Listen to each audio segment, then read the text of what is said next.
महायुतीमध्ये नवाब मलिक मिठाचा खडा ठरणार का काय अशी सध्या सगळ्यात जास्त चर्चा सुरू आहे.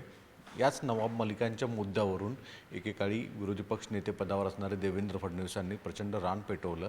कालांतराने अजित पवारांबरोबर नवाब मलिक आले आणि ते विधानभवनात ज्यावेळेस नागपूरच्या अधिवेशनात आले त्यावेळेस देखील फडणवीसांनी थेट अजित पवारांना पत्र पाठवून नाराजी व्यक्त केली होती.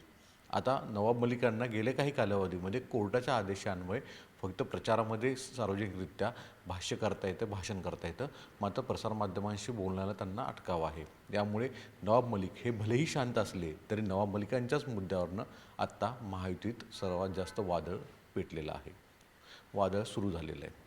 आता याच्या संदर्भात आज आपण चर्चा करणार आहे की नवाब मलिक यांची भूमिका मुळात कशामुळे भाजपाला नको आहे.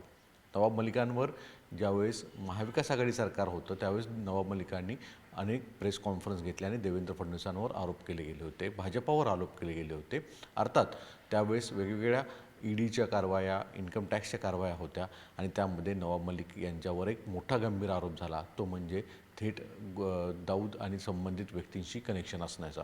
अर्थात तत्कालीन विरोधी पक्षनेतेपदावर देवेंद्र फडणवीस होते आणि देवेंद्र फडणवीसांनी पुराव्यासह नवाब मलिकांवर मोठे आरोप केले. संबंधित प्रकरणावर आरोप प्रत्यारोप झाले, मोठ्या प्रमाणामध्ये कोर्ट कचेरी झाले आणि हे प्रकरण न्यायप्रविष्ट होत गेलं. नवाब मलिकांनी घेतलेल्या एका मुंबईतल्या जमिनीचा व्यवहार हा थेट दाऊदशी कनेक्टेड करणारा होता आणि याचे पुरावे दिल्याने नवाब मलिकांची मोठी अडचण झाली. अर्थात कालांतराने कोर्टाने देखील नवाब मलिकांना या प्रकरणामध्ये आणि संपूर्ण ईडीच्या प्रकरणामध्ये चौकशी करण्यात आली. सगळ्या इतर गोष्टी त्यांच्या मागे सुरू झाल्या आणि नवाब मलिक यांना जेलमध्ये सुद्धा जाण्याची वेळ आली. या सगळ्या कालावधीमध्ये कालांतराने अजित पवार हे महायुतीत सहभागी झाले आणि अजित पवारांबरोबर नवाब मलिक हे देखील आमदार म्हणून समर्थन करत पाठीशी राहिले. अर्थात अजित पवारांबरोबर नवाब मलिक भाजपा आणि शिवसेनेबरोबर राहणार यावरूनच मोठा वादळ झाला आणि आधीचे आरोप परत एकदा उकरून काढले गेले. अर्थात भाजपाने मात्र त्यावेळेस देखील कठोर भूमिका घेतली. नागपूरचं अधिवेशन सुरू होतं, देवेंद्र फडणवीसांनी थेट अजित पवारांना पत्र पाठवलं आणि नवाब मलिकांना साथ देऊ नये, नवाब मलिक सोबत मांडीला मांडी चालणार नाहीत अशी स्वरूपाची भूमिका घेतली. अर्थात या सगळ्या गोष्टी इतिहासातल्या झाल्या. आत्ता चर्चा परत एकदा नवाब मलिकांची यासाठी आहे की अजित पवार राष्ट्रवादी काँग्रेसनी नवाब मलिकांकडे मुंबई महापालिका निवडणुकीची जबाबदारी दिली आहे. नवाब मलिकांकडे ही दिलेली जबाबदारी नेमकी भाजपाच्या नेत्यांना खटकलेली आहे आणि भाजपा आणि शिवसेनांनी वेगळी भूमिका घेत नवाब मलिकांचं नेतृत्वात जर अजित पवार निवडणूक लढवू पाहत आहेत तर युतीत त्यांना घेणं न घेणं हेच योग्य असल्याचं म्हटलेलं आहे. अर्थात नवाब मलिकांना यामुळे पदावरून किंवा त्यांच्याकडे दिलेल्या जबाबदारी काढतील की काय अशी जोरदार चर्चा असताना सुनील तटकरे, अजित पवारांसारख्या नेत्यांनी मात्र स्पष्ट सांगितलं की नवाब मलिक हे मुंबईचे नेते आहेत आणि त्यांच्याच नेतृत्वात राष्ट्रवादी काँग्रेस निवडणूक लढवेल. वास्तविक शिवसेना भाजपच्या तुलनेने अजित पवारांच्या राष्ट्रवादीची ताकद मुंबईमध्ये त्या तुलनेने फारच कमी आहे. विशेषतः आत्ता सना मलिक ज्या नवाब मलिकांची मुलगी आहे आणि त्या अणुशक्ती नगर ज्या नवाब मलिकांचा जुना मतदारसंघ मानला जातो तिथून त्यांनी 2024ची निवडणूक लढवली, विजयी झाले आणि नवाब मलिक हे स्वतः मानखूर शिवाजी मानखूर या मतदारसंघातून निवडणूक लढवली, पण तिथे त्यांना समाजवादी पार्टीचे अबू आझमी यांच्याकडनं पराभव स्वीकारावा लागला. अणुशक्तीनगर असेल, कुर्ला असेल आणि शिवाजी मानखुर्द या मतदारसंघामध्ये मोठ्या प्रमाणामध्ये मुस्लिम बहुल भाग आहे, मोठ्या प्रमाणामध्ये अल्पसंख्याक समुदाय आहेत. ज्या वेळेस या ठिकाणी धनुष्यबाण किंवा कमळ चिन्हाचे उमेदवार कोणीही उभारले, कितीही विकास कामं केली तरी देखील अल्पसंख्याक समुदाय मुस्लिम मतदार आहेत, ते युतीला स्वीकारणार नाही आहेत. यामुळे कदाचित नवाब मलिकांची चूल ही वेगळी आहे असं म्हटलं जातं आणि नवाब मलिकांच्याच नेतृत्वात राष्ट्रवादी काँग्रेस, अजित पवार ज्या काही जागा लढवायच्या त्या लढवतील. अर्थात काही ठिकाणी त्यांच्याकडे बाबा सिद्दीकींचे चिरंजीव जे आमदार होते 2019ला, पण 2024ला त्यांना वरुण सरदेसाई उबाठ्याचे आमदार झाले आणि झिशान सिद्दीकीला पराभव स्वीकार लागला, तो बांद्रा ईस्ट या मतदारसंघातून. या मतदारसंघातसुद्धा नवाब मलिकांच्याच नेतृत्वात झिशान काही ठिकाणी नगरसेवक पदासाठी उमेदवार देतील जे घड्याळाच्या चिन्हावर असेल आणि ते देखील सेपरेट निवडणूक लढवतील, ज्याच्यामध्ये महायुती नसतील. यामुळे सध्या नवाब मलिकांचा मुद्दा हा मुंबईमध्ये चर्चेचा विषय झालेला आहे. याच नवाब मलिकांच्या मुद्द्यावरून शिवसेना, उबाठा आणि मनसे हे देखील भाजपाला कोंडी करण्याची शक्यता नाकारता येत नाही आहे.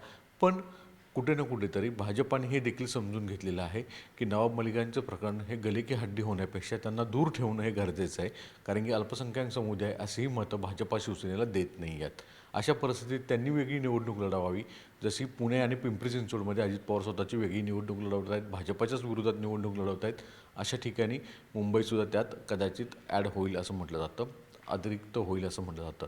या सगळ्या गोष्टींवर नवाब मलिकांचं राजकीय भवितव्य काय, नवाब मलिकांकडनं भविष्यामध्ये अजून कुठल्या गोष्टी केल्या जातील का, असे तर्कवितर्क प्रश्नचिन्ह सुरू सध्या आहेत. पण तुर्तास तरी भाजप शिवसेना यांनी स्पष्ट भूमिका घेतलेली आहे की नवाब मलिक असतील तर युती ते नसतील. अर्थात अजित पवारांची भूमिका आहे की नवाब मलिक हेच मुंबईचे चेहरे आहेत आणि मग त्यांच्याच चेहऱ्याच्या नेतृत्वात, त्यांच्याच नेत्यांच्या नेतृत्वात निवडणूक लढवली जाईल. यामुळे जवळपास स्पष्ट आहे की मुंबईमधली महापालिका निवडणूक ही भाजप, शिवसेना, RPI आठवले गट असे एकत्रित लढतील आणि त्यांच्या विरोधात याच महायुतीतला एक मित्रपक्ष अर्थात अजित पवार राष्ट्रवादी काँग्रेस वेगळं लढेल. आता नवाब मलिक चाचपणी करतायत की त्यांच्यासोबत काही ठिकाणी म्युच्युअल अंडरस्टँडिंग जर झाली तर काही ठिकाणी ते जर शरद पवार राष्ट्रवादी काँग्रेस उबाठा आणि मनसेसोबत नाही गेलं तर त्यांच्याबरोबर जातील, किंवा दुसरीकडे अजित पवार राष्ट्रवादी काँग्रेस पर्यायी विचार म्हणून काही ठिकाणी इतर छोटे मुस्लिम जे छोटे छोटे संघटना आहेत किंवा इतर संघटना आहेत त्यांना सोबत घेण्याची शक्यता नाकारता येत नाही आहे. MIMच्या बाबतीतला काही चर्चा होऊ शकते का, MIM बरोबर जाण्याचं धाडस अजित पवार दाखवतील का, कारण की MIMचा टोकाचा कट्टरवाद हा देखील अजित पवारांना परवडणारा नाही आहे. अशा परिस्थितीमध्ये अजून काही इतर छोटे मोठे मित्रपक्षांसाठीचा प्रयत्न आवर्जून केला जाईल असं म्हटलं जातं. एका बाजूला समाजवादी पार्टीबरोबर विचार अजित पवार राष्ट्रवादी काँग्रेस करू पाहत आहे, पण त्यांची अडचण आहे की शिवाजी मानखुर्द या मतदारसंघामध्ये, कारण की तिथून स्वतः अबू आझमी स्वतः आमदार आहेत, ते त्यांची स्वतःची सायकल पक्षचिन्ह समाजवादी पार्टी वाढू पाहतील. अशा ठिकाणी नवाब मलिकच त्यांचे प्रतिस्पर्धी तिथं असतील, यामुळे ती शक्यता कमी दाखवली जाते समाजवादी पार्टीची. पण त्याच्या व्यतिरिक्त इतर मुस्लिम लीग किंवा छोटे मोठे जे मुस्लिम बहुल भागामध्ये संघटना असतील यांना हाताशी घेऊन नवाब मलिक नवीन राजकीय समीकरण मुंबईसाठी करू पाहत आहेत आणि ते किती यशस्वी होईल हे देखील पाहणं गरजेचं आहे. मुळातच राष्ट्रवादी काँग्रेसची असणारी ताकद कमी आहे. अशातच नवाब मलिकांचा मुद्दा आता युतीमध्ये एक महत्त्वाचा चर्चेचा विषय झालेला आहे. नवाब मलिकांच्या निमित्तानं भाजप आणि शिवसेना परत एकदा कट्टर हिंदुत्व आणि मुसलमान धार्जिनी नाही आहेत असं दाखवण्याचा प्रयत्न करू पाहत आहे. तेही किती यशस्वी होतं हे देखील पाहणं गरजेचं असणार आहे. तुर्जा इतकंच. नमस्कार.